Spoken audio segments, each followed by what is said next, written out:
નમસ્તે વિદ્યાર્થી મિત્રો આજે આપણે જે સ્વર બાકી છે તેની સમજૂતી કરવાના છે. તે પહેલાં આપણે લાસ્ટ વિડીયોમાં જે સ્વરની સમજૂતી કરી હતી તેને ફરીથી આજે બોલતા શીખવાના છે. એટલે તમારે સૌએ ધ્યાન આપવાનું છે તો તમને પણ બોલતા આવડે. તો હવે તમે ધ્યાન આપજો. પહેલો સ્વર કયો આવે? અ આવે. તો આપણે શું બોલીશું? અ થી અજગર, અ થી અજગર, આથી આગાડી, આથી આગાડી, હસ્વ ઈથી ઈયળ, હસ્વ ઈથી ઈયળ, દીર્ઘ ઈથી ઈશ, દીર્ઘ ઈથી ઈશ, હસ્વ ઉથી ઉતરડ, હસ્વ ઉથી ઉતરડ, दीर्घ उथी ऊन, दीर्घ उथी ऊन. तो विद्यार्थी मित्रों, दीर्घ ऊ के बाद कौन सा स्वर आता है उसकी समझौती आज करने वाले हैं हम लोग. तो आपको ध्यान देना है.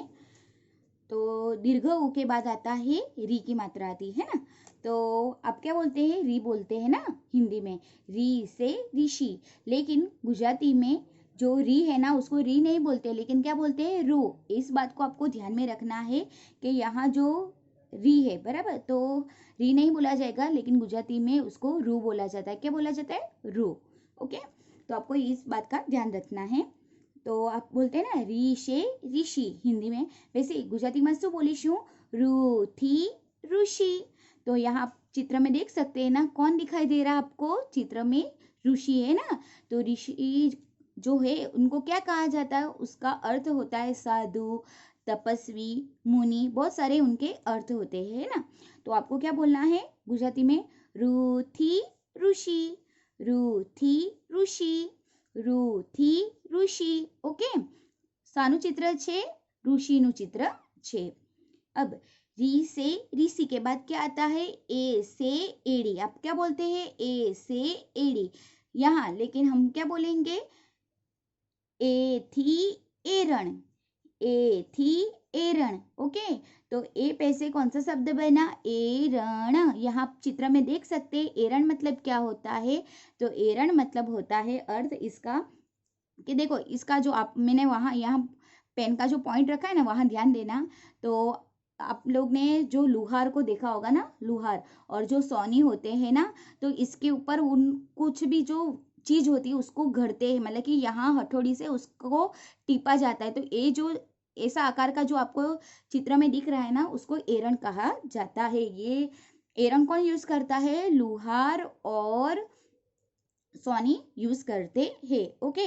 तो ए थी एरण बराबर. एरण, एरण. ए थी एरण, ए थी एरण. रू थी ऋषि, ए थी एरण. अब क्या होता है? ए से एड़ी के बाद क्या आता है? ऐ आता है ना. ऐ से आप क्या बोलते हैं? ऐनक बोलते है ना. ऐ से ऐनक. वैसे ऐ से हम यहाँ क्या बोलेंगे? ऐ बराबर. गुजराती में ऐ इस तरह लिखा जाता है. ऐ थी ऐरावत. ओके. क्या बोला जाता है? ऐ थी ऐरावत. ऐरावत मतलब कि यहाँ आप लोग को दिखाई दे रहा है, यहाँ जो आपको हाथी का पिक्चर दिख रहा है ना, तो इसको क्या बोला जाता है कि जो इंद्रदेव का जो हाथी था उसको ऐरावत बोला जाता है. आपको याद रखना है, इंद्रदेव के जो हाथी होते हैं ना उनको ऐरावत बोला जाता है. ओके.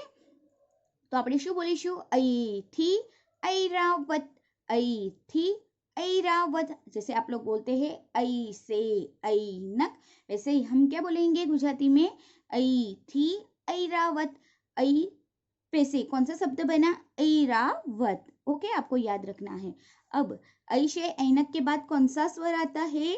ओ से ओखली. आप लोग बोलते हैं ना ओ से ओखली. तो गुजराती में શું બોલીશું? ओ थी ओशिकु, ओ थी ओशिकु बराबर. तो यहाँ विद्यार्थी मित्रों जो सी है ना उसमें दीर्घ ई की मात्रा आएगी. ओके. तो ओ थी ओशिकु. ओशिकु मतलब क्या होता है? यहाँ आपको दिखाई दे रहा है, यहाँ तकिया होता है बराबर. सोने के समय हम जो तकिया का सहारा लेते हैं ना उसको गुजराती में क्या बोला जाता है? ओशिकु. ओशिकु कहा जाता है. तो ओ पे से कौन सा शब्द बना? ओशिकु. ओशिकु, ओशिकु मतलब तकिया होता है। ओके, फिर से बोलेंगे हम लोग, रू थी ऋषि, ए थी एरण, ऐ थी ऐरावत, ओ थी ओशिकु। ओके, હવે ओ थी ओशिकु मतलब कि ओ से ओखली के बाद कौन सा स्वर आता है? औशे, औरत। ओके, तो આપણે ગુજરાતીમાં શું બોલીશું? ઔથી औषध, औથી औषध, औथी औषध। औषध मतलब क्या होता है? तो औषध मतलब यहाँ आपको दिखाई दे रहा है दवाई होता है ना, दवा, दवाई होता है, उसको क्या बोला जाता है? औषध बोला जाता है। मेडिसिन को औषध बोला जाता है, बराबर। तो आपको याद रखना है औथी औषध, औ पे से कौन सा शब्द बना? औषध, औषध। ओके, औथी औषध। औ की मात्रा के बाद क्या आता है? कौन सा स्वर आता है? अम, बराबर। अन भी बोल सकते हैं, अम भी बोल सकते हैं। तो यहाँ आप क्या बोलते हैं? अम से अंगूर, है ना। तो हम क्या बोलेंगे गुजराती में? अम थी अंबाड़ी, अम थी अंबाड़ी, बराबर। किसे बोलेंगे? अम थी अंबाड़ी, अंबाड़ी, अंबाड़ी। अम पद से कौन सा शब्द बना? अंबाड़ी, अंबाड़ी। ओके, तो अब अंबाड़ी किसको बोला जाता है?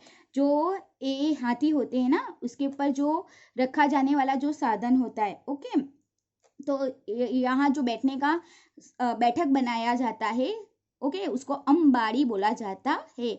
जहाँ जो सारथी होता है ना, जो हाथी को रास्ता बताता है, ओके, तो वो जो सारथी होता है, वो जो जगह पे बैठता है ना, बैठक, उसको अंबाड़ी बोला जाता है। ओके, तो अम थी अंबाड़ी। अब अम से अंगूर के बाद क्या आता है? अह से नमः बोलेंगे हम। क्या बोलेंगे? अह से नमः। ओके, तो गुजराती में पण શું બોલાય? अह थी नमः, लेकिन नमः कहाँ गया? अह की मात्रा पीछे गई। ओके, अह थी नमः, अह थी नमः।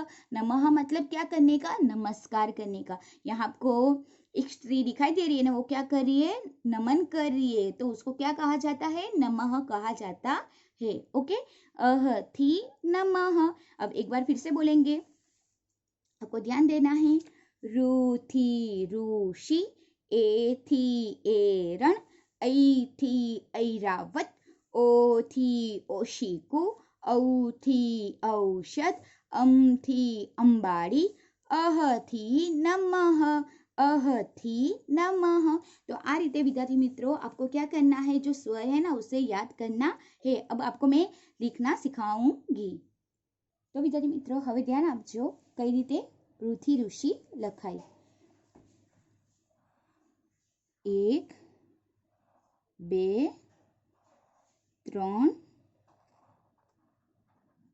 4।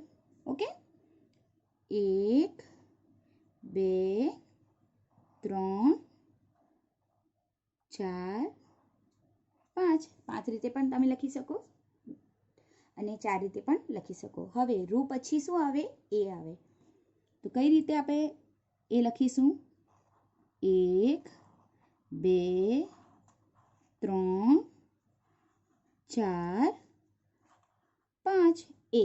ओके, 1 2 3 4 5। ओके, ए। હવે એ પછી ऐ।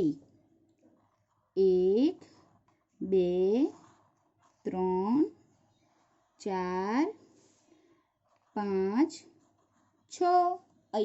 ओके, 1 2 3 4 5 6 ऐ। ओके, હવે શું આવે? ऐ પછી ओ। 1 2 3 4 5 6।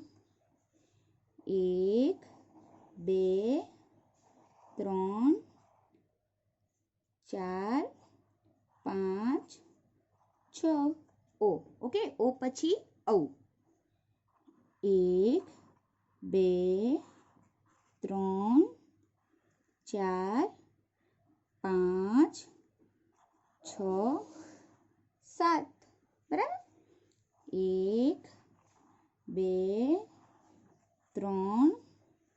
4 5 6 7 આવું બરાબર. આવું પછી અથવા તો અન. 1 2 3 4 5. ઓકે, 1 2 3 4 5 હવે આવે. 1 2 3 4 5 6 બરાબર. હવે ફરીથી જોઈએ. 1 2 3 4 5 6. इस तरह आपको क्या करना है, રૂ થી લઈને સુધીના જે માત્રા છે ને તે તમારે લખવાની છે, એટલે કે સ્વર લખવાના છે. अब CW में आपको कैसे करना है, आपको याद तो होगा ना. CW में क्या करना है, यहाँ आपको स्वर लिखने हैं. ओके, रू थी सुधी. आज जो हम लोग ने सीखा वो ही लिखना है.